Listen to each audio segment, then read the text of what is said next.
So I've been wanting to make this video for quite a while. Originally, I just wanted to set the record straight on Huniepop and explain how it actually has good character writing, on top of just being a fun, enjoyable game to play. Then I wanted to try to tie it into very specific discussion points on writing dialogue and the difference between nuance and depth in character writing that I've been toying with. Then Huniepop 2 was getting closer to releasing, and the game was a bit of a disappointment for me because almost everything I had to praise about the character writing of the original was pretty much gone in the sequel. After that, I felt a bit conflicted since I clearly didn't think Huniepop 2 was that particularly great. It made it harder to speak positively about the first game, you know, with that in mind. Like, I kept thinking along the lines of, was all the good writing in Huniepop 1 a fluke?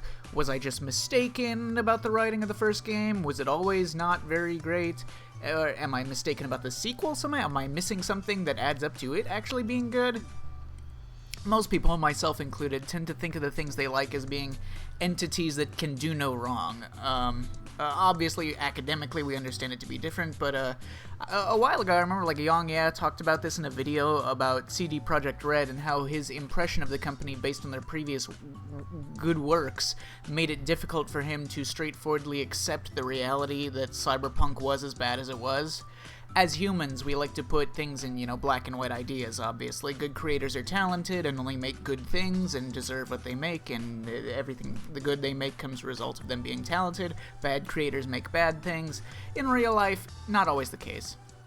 So, at the end of the day, after doubting myself and going back and rechecking my work over and over, I'm confident in saying Huniepop 1, really great. Huniepop 2, pretty good, not terrible, but it doesn't share the same strengths that I like in the original at all. And that just happens sometimes, you know, even with the same creator in charge of both. So in this video, I'll be doing an analysis and a deep dive into the great writing choices of the original Huniepop, and in a different video, I'll review the sequel and discuss why I'm not the biggest fan of it.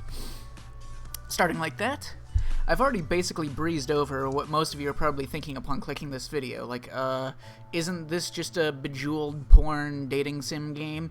Isn't it just like trashy entertainment at best and shallow garbage at worst? So to start with, I need to preface this with a few things. Most people have a cultural tendency to dismiss things with sexual content as being, I guess, low-intelligence properties. Most people generally have a tolerance for sexual content that they can accept without question. Like, for example, most people are going to be fine with the sex appeal fan service in something like Final Fantasy VII Remake, or Gurren Lagann, or just anything that clearly has sex appeal, made for the explicit purpose of being sex appeal, but it's not, like, overwhelming to people.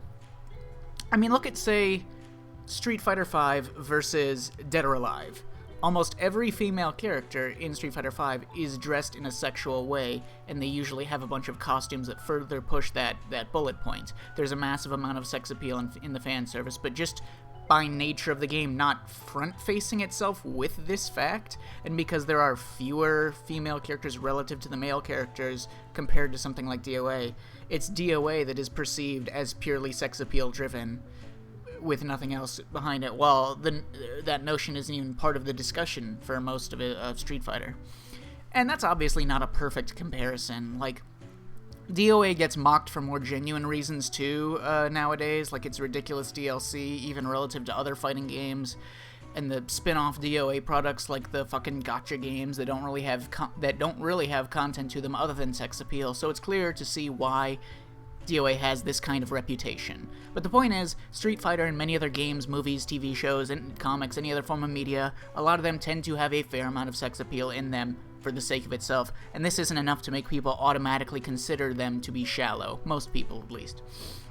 It's sometimes fascinating to examine just where exactly the line gets drawn for some people, like the anime High School of the Dead has been shit on for years, because for some people that's too much sex appeal, and that's pretty much how the show is defined, while anime like Gurren Lagann are still perfectly fine in their eyes. Now, people are of course allowed to look at things differently from other people, but in my eyes, I don't see the logic in vilifying sexual media in an ethical sense or as an assessment of quality. There are so many things in media that exist solely for the sake of itself. for what could be considered surface level or sensory appeals. A flashy action scene that's really exciting to watch isn't really any different, in my opinion, from a scene that's attempting to work with sex appeal. Violence for the sake of violence isn't that different from sex for the sake of sex. We don't really tend to consider any of these things to be like Nietzsche levels of deep, meaningful fucking storytelling. They're all kind of ape brain, lizard brain, whatever, but we don't look down on them as appeals or act like they nullify any chance of quality. I tend to view media that contains actual sex for the sake of sex like, how would I look at musicals? There's a lot of crossover, In musicals, there's a story, and there's song and dance numbers, and these tend to be very separated within the medium. The songs punctuate and express important aspects of the story, and the story increases how much you appreciate the songs, because the songs are about the story, generally. But the songs are almost always very distinct from the rest of the package, so that a musical lover can just listen to the songs and nothing else. In the same way, most media that involves, say, sex scenes, especially games, usually separate the rest of the media from the sex. That's almost exclusively how it's done, so that the sex by itself is easily consumable for people who are only seeking out that one element of it. However, the narrative feeds into the appreciation of the sex appeal, and the sex can represent like a distinct shift in the narrative and expression of what is currently happening in a relationship, very similar to musical numbers. It's very common, especially here in the West, for a lot of mainstream people to tend to look down on any form of silliness in media. A lot of people treat realism as being extremely important. Realism and like intense dramatization. They think of media that is intentionally goofy as being stupid or poorly conceived. Now, allow me to explain one of the core principles of graphic design. The cartoon.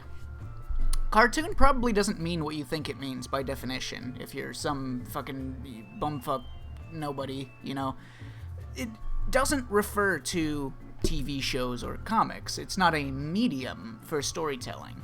The word cartoon refers to fictional abstraction. If something is a cartoon, by definition, that means that it is not realistic. That is exactly what the word means. If you take any individual comic, it could slide along a scale from cartoonish to realistic, and that scale has historically proven impacts on the consumption of that media. Comics that are drawn in a more realistic way with more consistency, higher detail, more true-to-life imagery, shit like that, those comics have the benefit of creating a more serious tone and a bunch of other useful shit that I'm not going to get into because this video isn't about realism. Cartoons, on the other hand, media that is intentionally abstract or unrealistic in any way, have the benefit of allowing the audience to more easily relate to the content and empathize with the characters and setting and fill in the abstraction. Think of a human face. A realistic human face would have all the details. It would look like a person and give you a lot of information about what that person is, how that person looks. But a cartoon human face, as cartoonish as you can get, boiling it down, abstracting is just like a circle with 2 dots and a line, It's way easier to project yourself onto the cartoon because it could be your face, it could be anybody's face. Your brain inherently understands what it's trying to convey without being bogged down by the actual details. With fewer realistic details, it suspends your disbelief.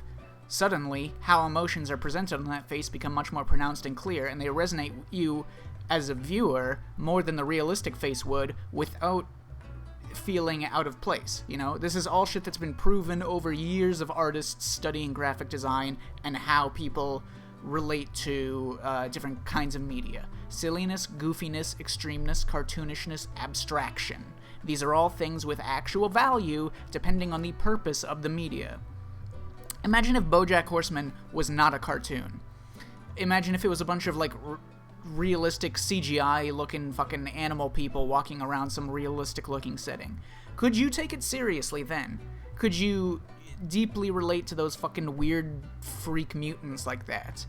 No, the cartoon presentation affects your state of mind and your suspension of disbelief in crucial ways.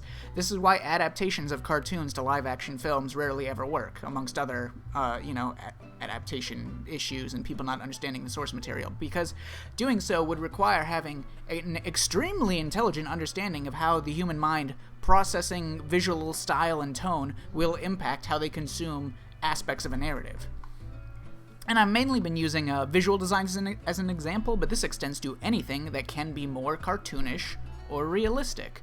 Tom and Jerry have a cartoon art style, but they also have cartoon events and plot. Tom and Jerry, as characters, should both be dead based on some of the things that have happened to them if the show is realistic, but the violence isn't realistic, it's a cartoon.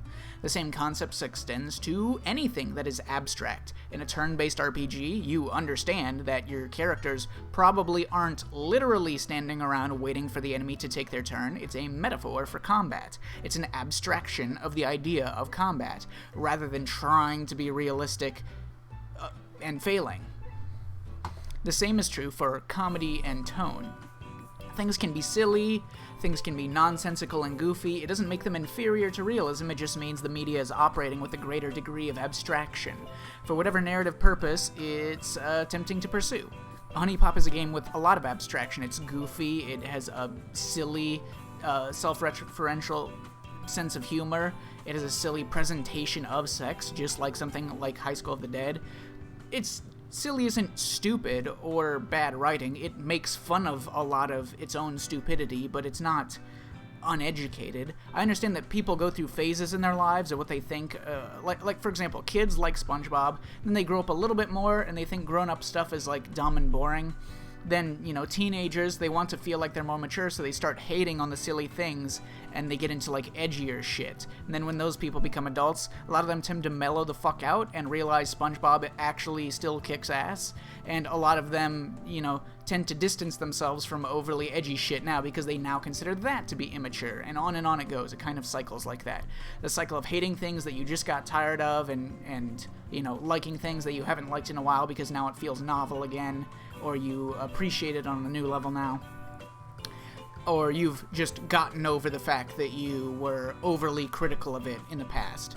So some people just sort of have an ego and pride thing where they think to themselves that anything silly and goofy is immature and that they need to distance themselves from it. And that mentality sometimes doesn't ever go away in certain people, which is a shame, but, that's the number one reason why it's hard to get some people into something like Bojack, despite it being one of the best shows to come out of the last 2 decades, because people see a cartoon horse person, they think it's dumb and immature and has nothing of value to offer. Alrighty, so now that we've established all that, let's go ahead and take a look at Huniepop 1. There are countless different angles I want to approach this from. I want to talk about narrative tropes and subversion, writing characters for linear versus non-linear narratives, nuance, depth, character balance, subtlety, the endearing nature of analysis, and a couple other things. But I want to just start with overarching tone. The aspect that sets Huniepop's vibe apart from a lot of other narratives and what the fanbase really likes, or other dating sim-based media, is its tone. Huniepop has no long-term plot, no events within the story, but nevertheless, it is still set in a place where characters respect the fact that time is passing. More than most media, it conveys the feeling that what you are seeing is just daily life. It's not totally removed from reality, but it also doesn't have an overdramatic or unrealistic conflict. This extends to the writing of the characters as well, for as much as there is to learn about each of them and their general perception they might have of their desired future, there's no heightened drama. Everything is extremely chill. There's no overdramatic backstories where characters are driven or impacted by some unrealistically specific past trauma or anything like that, like in most narratives. It does a great job of feeling like regular, boring, everyday life, and like the characters are a product of the entire lives that they've lived, rather than simplifying them down as people to individual events that have created their motivations or who they are. It's not strictly a better way to go about writing a story, but it does have a powerful element of novelty due to the fact that most narratives construct their characters around the events of a plot and clearly defined backstories. That novelty of tone is a huge part of the game's popularity. Now, for people who haven't played the game extensively or have only seen clips here and there, It might be difficult to believe, but the core strength of the game's melancholy tone and characters is the subtlety of their writing and the down-to-earth characterization. Like I said, there is no timeline or plot, so each character is written around expressing a person in their current state of stasis, their current lifestyle. I talked about this a little bit in my Imposter Factory video I just did, but one of the genius strokes of writing Into the Moon is framing the story through the eyes of doctors who are also watching the same story that you are. You watch someone else watch the plot, which adds a nice buffering window for the drama to seep in more naturally. In this game, the introductions for each character get to be over-the-top, expressive, and crude, without hurting the long-term down-to-earth nature of the characters by making the generalizations through the lens of Q, an outside observer. So she can tell you in a drastically oversimplified and extremely comedic sense, cartoonish sense, what tropes are at play with each character that you observe, which allows them all to stand out immediately from each other without needing a lot of time to learn about each one and slowly start to feel the unique vibe of each of them. You can watch scenes without feeling like they're directed for you to observe in a straightforward way because you're watching Q observe them as well. This prevents the personalities from feeling too forced or ham-fisted in the introductions as well. To give you an idea of what I'm talking about, I'll just pick one of the characters and walk through the process of understanding them as a person. The easiest one to pick would probably be Audrey, since she's extremely popular, and since we can definitively analyze a lot about her without relying on too much loose interpretation and assumption, we're introduced first through extreme tropes, with her default appearance and dialogue making a clear impression right off the bat. Q also proceeds to categorize her in a simple and easy-to-understand archetype for the purpose of giving you a broad sense of what to expect from the character and how to immediately tell her apart from everyone else before you start choosing who you want to interact with. From there, once we have the ability to study the character through the game's systems and optional dialogues, we can, in a non-linear sense, because you have no control over what information you learn when and where, we get smaller details that flesh out the character and make her feel more grounded. You know, for Audrey, we can surmise that she's a chronically depressed college student with no particular aspirations for the future. She feels a sense of hollowness to her life. She doesn't really relate to any of her friends. Even when she has the opportunity to interact with others, she doesn't really feel fulfilled by it because she lacks real connections with other people, and she considers most of the people she interacts with to be very shallow, you know? Audrey's substance abuse problems and addiction to spending money, as well as her desire to spend more of her time distracting herself with shallow activities like partying and taking advantage of people, can easily be tied to her ongoing depressive mindset.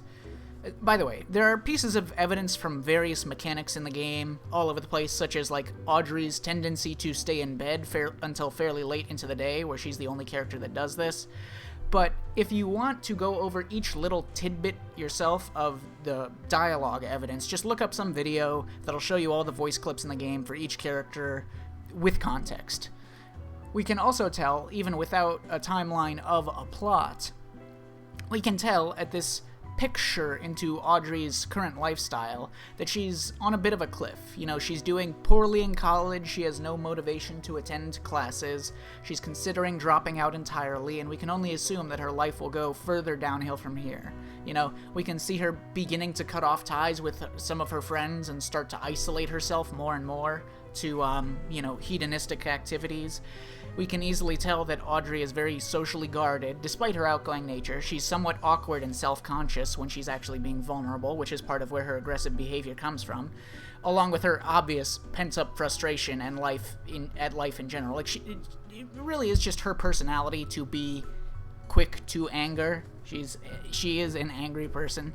We know for a fact that she's never been in a very serious relationship before. We know that she's never had sex.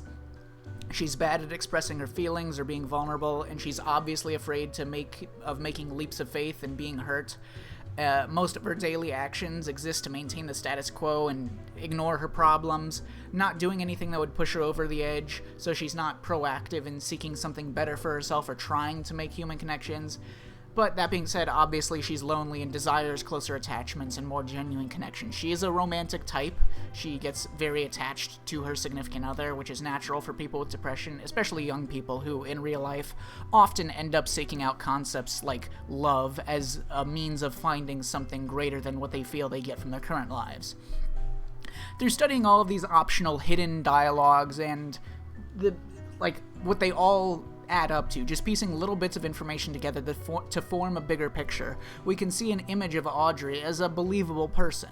The funny thing is, when she's introduced through a certain set of stereotypes and tropes that are obviously meant to be subverted as you gradually learn more about the character, but once we have a clearer image of a socially anxious, frustrated girl trying to find some satisfaction in life, not only does our initial trope impression of the character make her feel more believable because it makes her personality feel more nuanced since they aren't beating you over the head with her actual characterization, it's just a symptom of her real characterization.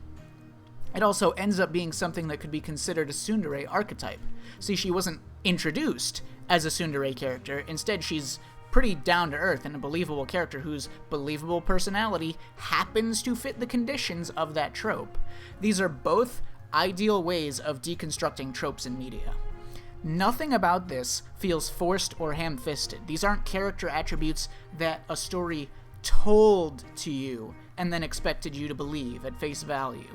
These are all observations that we, the audience, we the players, have to come to by studying the details of her words and actions and figuring out what they all must mean. By making most of her true characterization require careful analysis of small and spread out details, it naturally spreads our understanding of her character out over time, since we obviously have to slowly find each new line, each new detail, we have to study it, see how it fits next to everything else we already know about her. It makes the character feel much more real because it's the product of analysis. We weren't told a character's personality through some ham-fisted scenes or on-the-nose dialogue, we reasoned it out. We reasoned out a nuanced image of a character through gradually adding to that image, piece by piece, over time.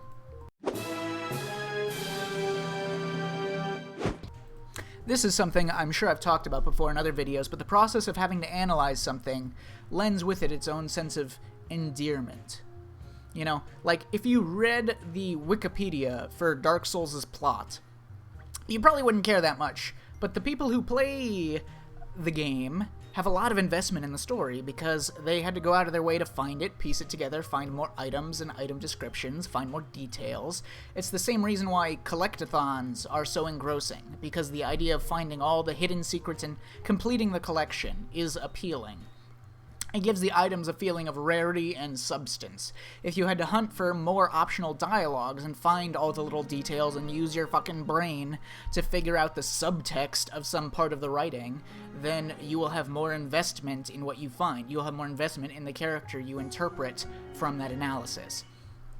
That's why I also love how brief the character introduction scenes are, because you only get the most surface-level, often very inaccurate assumptions of a character's true personality when meeting them. Almost all the character writing is found in smaller details that are totally missable. There's no line where Audrey says, yes, I'm depressed, but we have to infer it from a multitude of more subtle pieces of data that all contribute to this same conclusion.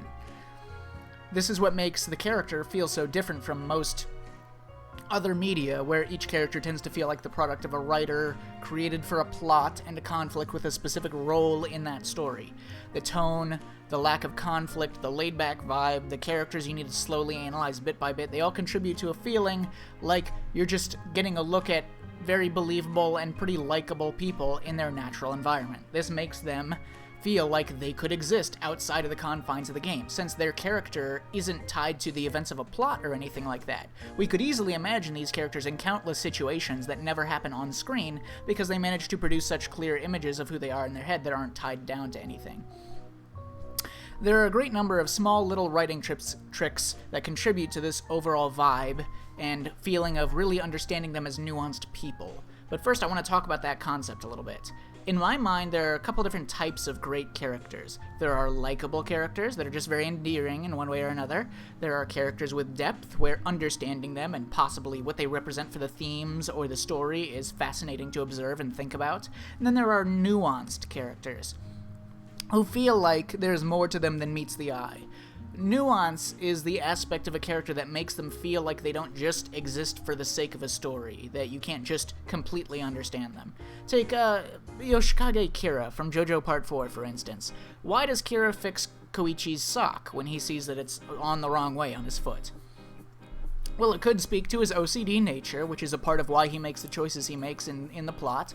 He's a perfectionist, and his obsessive compulsions are part of the reason why he kills people, and he does what he does to cover it up, but none of those attributes of his character needed Kira to have an obsessive compulsion about fixing the sock of this child he was about to murder anyways. This detail isn't necessarily a key part of his character.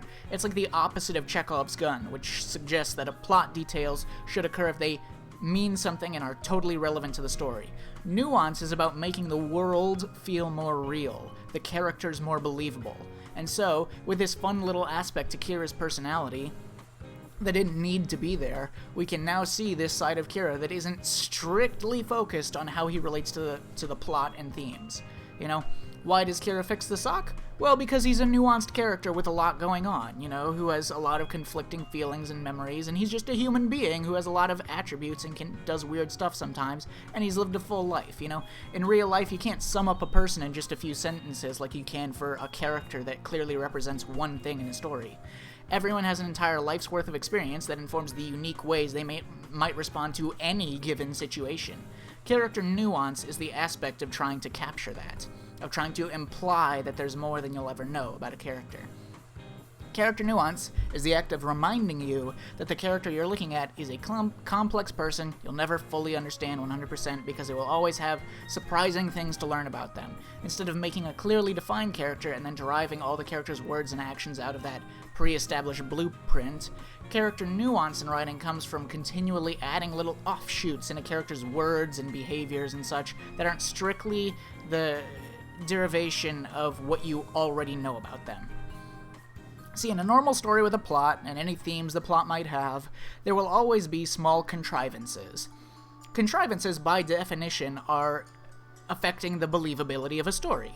For instance, let's take a super recent example, okay? Ki-hun, whatever, from Squid Game, has a contrived personality, because he's part of a plot that revolves around, like, morality and unfairness and such.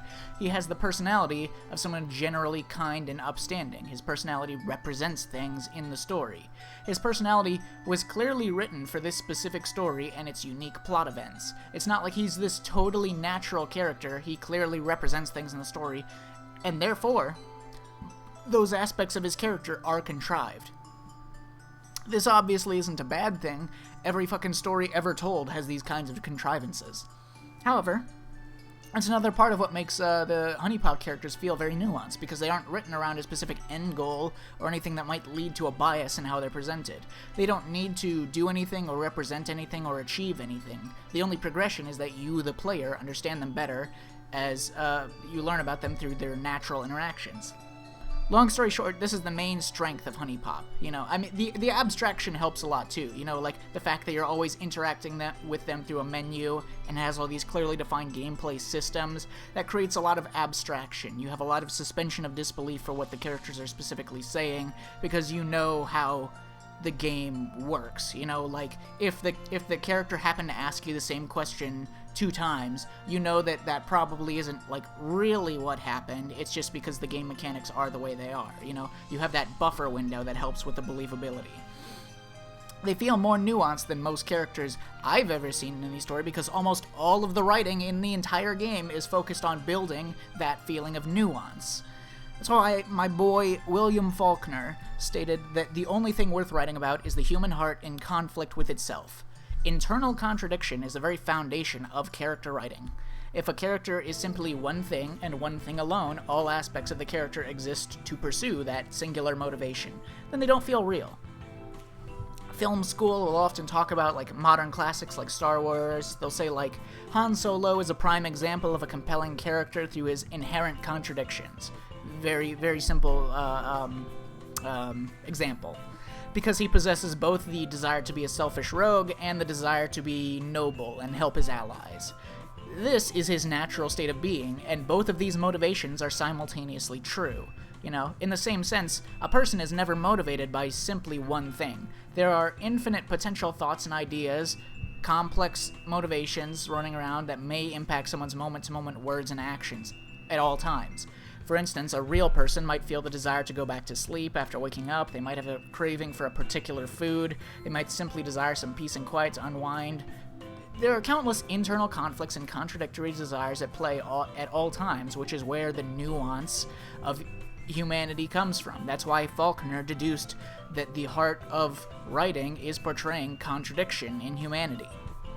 Countless possible avenues for what might be motivating a character away from an established motivation. Infinite potential at any moment. Characters who exist in a state of perpetual contradiction are the most compelling to watch, because at any moment, any one of those contradictory motivations might triumph in some way. You know, like, characters that have a multitude of crisscrossing, conflicting traits and tendencies and habits and history. It's hard to really give explicit evidence for what makes a character feel more grounded, because it's pretty much the opposite of being ham-fisted. I can show something that I think makes a character feel ham-fisted, but it's hard to demonstrate when a character feels like there's more to them than just the text on the screen. You know, you can't just sum them up in a few sentences and still capture exactly what they come across. That's the nuance I'm talking about, and it only occurs through good dialogue about a wide variety of things and careful analysis of subtle details, and usually a lot of suspension of disbelief. This game has a lot of great instances of expressing a character's history through natural subtext. I mean, okay, take for instance Jesse and Tiffany. We start the game with no perception of either of these characters, other than that Tiffany is representing the girl next door schoolgirl trope, and Jesse is some sort of MILF trope. However, we can learn a lot of information about both of them. We understand that Jessie dropped out of high school when she got pregnant with Tiffany, and another thing I really appreciate about the cleverness of the detail inclusions is that a lot of this information doesn't just come arbitrarily. It's all connected with questions that can be asked to all of the characters. We learn this information about Jessie because we just asked her how much school she completed, which is a universal question for each girl. So, Jessie raised her daughter while working in the sex industry, but never grew out of her lifestyle and her childish attitude. She loved the attention and everything that came with being a successful porn star. We know that Jessie likes Christmas-themed gifts, she loves wintertime, and we can assume, because we know that Tiffany's birthday is in December or January, or whatever, I actually forgot which, that Jessie's fondest memories are celebrating the holidays with her daughter. That is very easy to infer from that information. However, she's not mature enough to put her own wants on hold to support her daughter. We know Tiffany hates smoking, which Jessie clearly never stopped. It's clear that Jessie is not financially supporting Tiffany anymore, although this is probably of Tiffany's own choice, since Tiffany is clearly a hardworking academic and has a scholarship or two to go to college, clearly with the intentions of never having to see her mother again. And we can also assume more of Jessie's potential neglect or not being a very good parent towards Tiffany and how Tiffany interacts with Kiana. Kiana clearly represents a foil to Jessie through these interactions, as they both are characters that got pregnant in high school. Kiana is actually younger than Tiffany, but Kiana obviously did everything she could to support her son. Tiffany respects Kiana and goes out of her way to babysit for her, even doing it for free. From dialogue with Kiana, we can tell that there was clearly a big change in her attitude in the last couple of years or so. Kiana clearly has vibrant emotions and sometimes has trouble controlling her anger, and just like from all her interactions, she's very susceptible to clear displays of instant emotional reactions. Highly energetic person. Kiana describes herself in the past as a sort of a careless party girl. It seems like she had some sort of commitment issues, with a little bit of dialogue possibly implying that when she got pregnant, she had a boyfriend or something whom she thought would support her financially, who obviously isn't around. She also clearly hates lies and lying, so that also speaks to potentially some sort of betrayal in her past. At the very least, it seems like she has some sort of bitterness about that. After this point, Kiana got her shit together. She got into healthier routines and a healthier mindset. And for the most part, she put aside her own personal wants that would impact her ability to be a stable parent. We can tell that she's reserving herself in many respects from some of her drunk dialogue and sex dialogue, where it seems like she still wants to go out and be like a careless 20-something that she is, but she stops herself to be a good parent, obviously contrasting with Jessie, who just does whatever she wants. We can also see a bit into the future. Now, this is kind of muddled since Huniepop 2 exists, but even back when only the first game was out, the writing was still clearly on the wall. Jessie doesn't seem to understand her situation. She continues living her childish lifestyle and wants to mend her relationship with her daughter, but she's very irresponsible and just naively thinks everything will work out. She just kind of expects that Tiffany and her will make up sometime and that she doesn't have to do anything that might push her out of her own comfort zone. If we closely study some of their tendencies, we can infer more from this.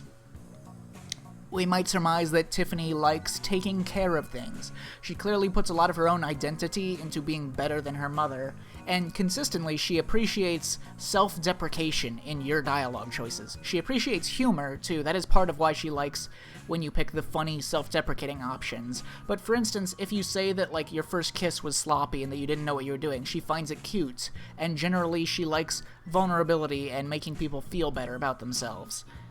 And, conversely, dislikes ego and posturing. For Jessie, we can tell that she probably on some level is aware that she's going further downhill. She just doesn't like acknowledging it or thinking about it. Whenever you choose a dialogue option that's too, like, morally upstanding or like a goody two-shoes type answer or something, she usually responds with dejection. It seems like she knows that you're right, but she doesn't like it. This is another part of the game that I really appreciate. Not only do you learn things by getting the correct answers for each of their questions, you also learn things from the reactions when you pick the wrong options. Since each girl has a couple of different responses to different incorrect dialogue choices. For instance, like, people say that Lola's standards are way too high, but in actuality, she's not actually that critical or judgmental of you for failing to meet any of her expectations. Like, if you get the wrong option, if you pick something that she is not that impressed with, she doesn't usually mind. She's not overly negative in her responses to you picking the wrong option. She's generally still just nice in most interactions. But Jessie has a lot of these interactions where if you say something she doesn't like, she doesn't fight you on all of them. She just seems dejected and downtrodden, especially if it's something that might make her feel guilty about her own actions.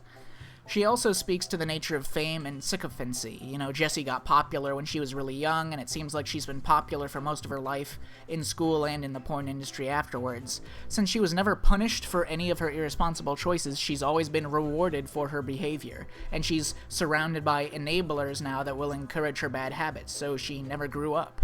Even so, we can tell that Jessie is lonely. Her interactions with both of the other girls that she talks to in the introductions are both of those characters not agreeing to spend time with her, and Jessie getting upset about the fact that they're not going to hang out with her. We can also tell that, as opposed to what you might expect, Jessie doesn't just treat the player character as, like, another guy to sleep with or get money from, or exploit. We can tell from some of the dialogue that she says that she hasn't dated in a long time, meaning that she usually just has sex, I guess, but she's actually going on dates with the player character. She talks about forgetting how much fun dating is. And she isn't just manipulative and greedy. She actually does have standards for you. She's not just... She wants you to be the kind of person that she likes and impress her and things like that. She might not be about to, run out and propose, but she actually does like the player. Now, since Huniepop 2 exists and confirmed this line of thinking with Jessie, since she's now lonely and depressed all the time and is seeking more romantic attachments, it kind of feels like cheating to break down this analysis now. I originally wanted to do this video a long-ass time ago, before Huniepop 2 even came out, but I was lazy and I didn't do it.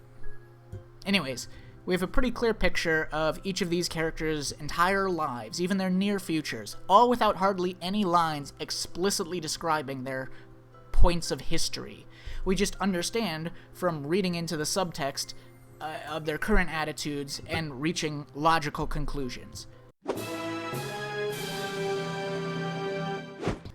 Huniepop isn't without its narrative suggestions. There are some themes and messages at play.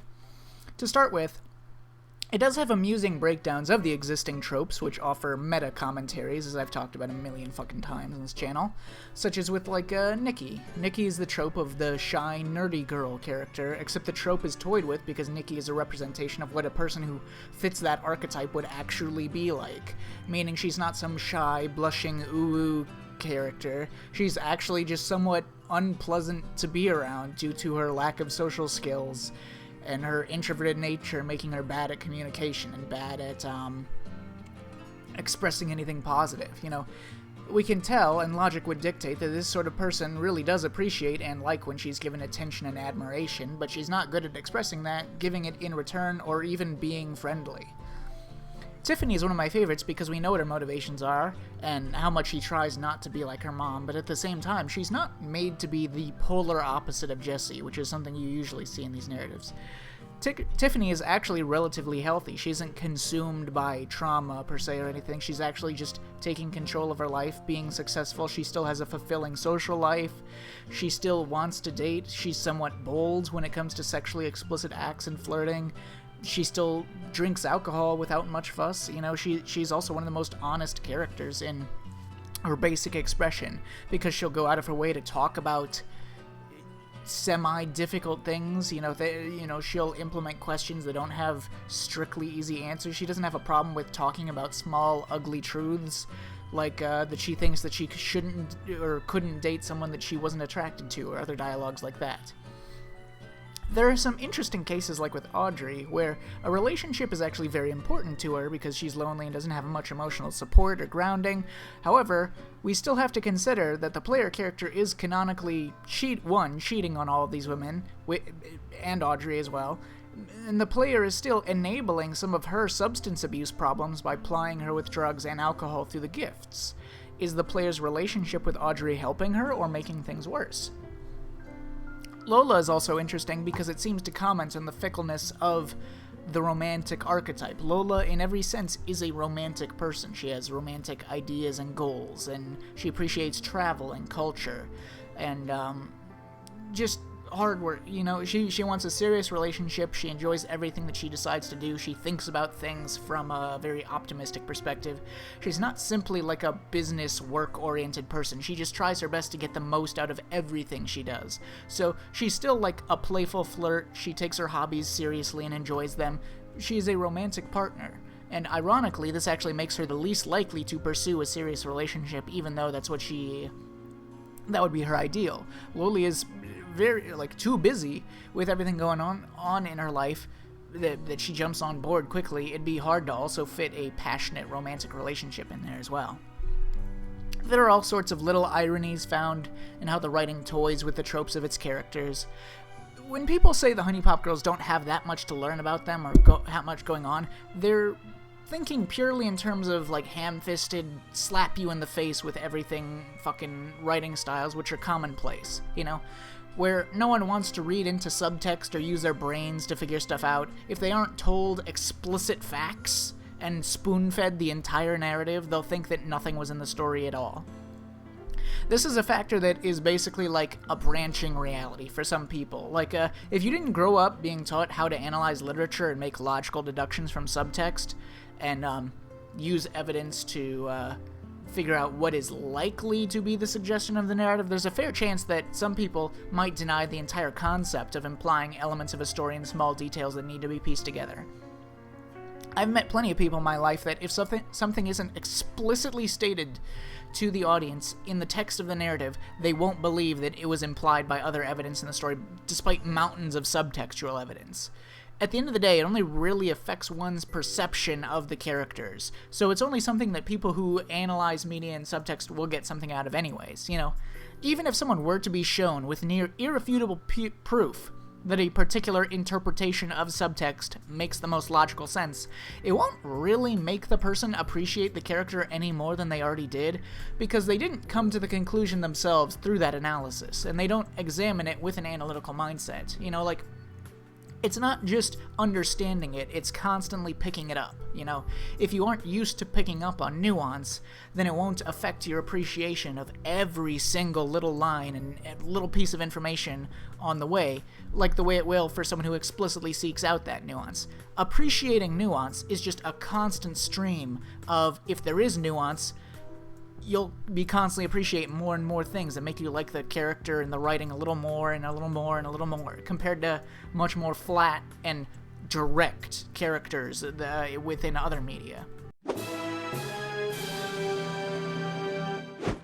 Another thing I appreciated about this game is the diversity of worldviews it portrays. It has a bit of a South Park edge to it, where it's just making fun of everything, and the guy who makes Huniepop is like a super nice dude from what I've seen, who just likes having fun. He never complains about anything, which is the vibe I get from the games themselves. They aren't trying to offend or make anyone uncomfortable, they're just very silly and self-aware. The characters in Huniepop are not only diverse in terms of, like, ethnicity and background and socioeconomic status and such, but they often feel like they were written by a bunch of different people because of how much their particular worldviews and just, like, the way that they think about situations impacts their moment-to-moment words and attitudes. A lot of these types of games or stories can run into a habit of, like, all the comparable characters feeling a bit like the same person with different coats of paint. A lot of the times, like, for example, all characters in a story will have the same sense of humor, or have very similar speech patterns. This is actually an issue I forgot to bring up in my Imposter Factory review, where I felt like the creator has, like, his own sense of humor, and so he puts that into everything, which ends up, over time, making a lot of the characters feel weirdly like the same person a bit too much, because they all talk in similar ways. But Huniepop doesn't run into that problem at all. It has Q and the generally non-diegetic HUD of the game to present the overarching tone and raunchy comedy, and most of the characters talk their own way, act their own way, think their own way, have their own ideas that seem unique to themselves, not just copies or, like, copied but mirrored opposites of other characters. This also supports the structure of the game as a dating sim, because it's all about character likability and distinction at the end of the day. The concept of romance fits into their lives well and doesn't overwhelm the characterization, you know? Some of them just aren't as invested in romance as others. Some of them are casually dating, some of them are looking for something more serious. Their romantic interest isn't their sole motivation. It feels much more grounded in terms of dating because it's not taken that seriously. Like, love is all they can think about, like in some romantic stories. And they aren't unreasonably sex-crazed like in most eroge-type games. They're just going on dates with someone they recently met and they kind of like, you know? They have lives and goals and ambitions, and they'd be functioning people outside of a romantic story. And this lets the writing play out with how dating even fits into their existing lives in the first place. You know, it also makes good use of the sexual content in the game, like creating opportunities for more moments of characterization and creating a sense of significance to the development of each relationship. So yeah, big fan, really like this video game. It got a lot of great characters in it, a lot of really likable characters. This is one of the games that I think about first when I think of, like, nuance in characterization, because it really just gives more life to the characters than most media out there I've seen. Not, like, depth or complexity per se, not those specific things, but specifically nuance is where the writing shines most. Most of the girls are very likable and charming. The tone of the game is just inherently charming.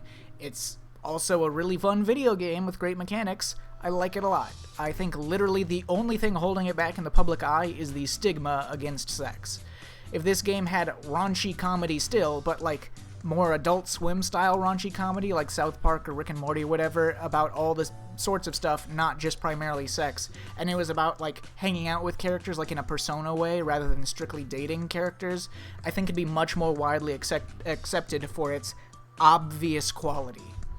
Anywho, that's all for today. I'll make my fucking Huniepop 2 video review or something sometime down the line. Probably pretty soon.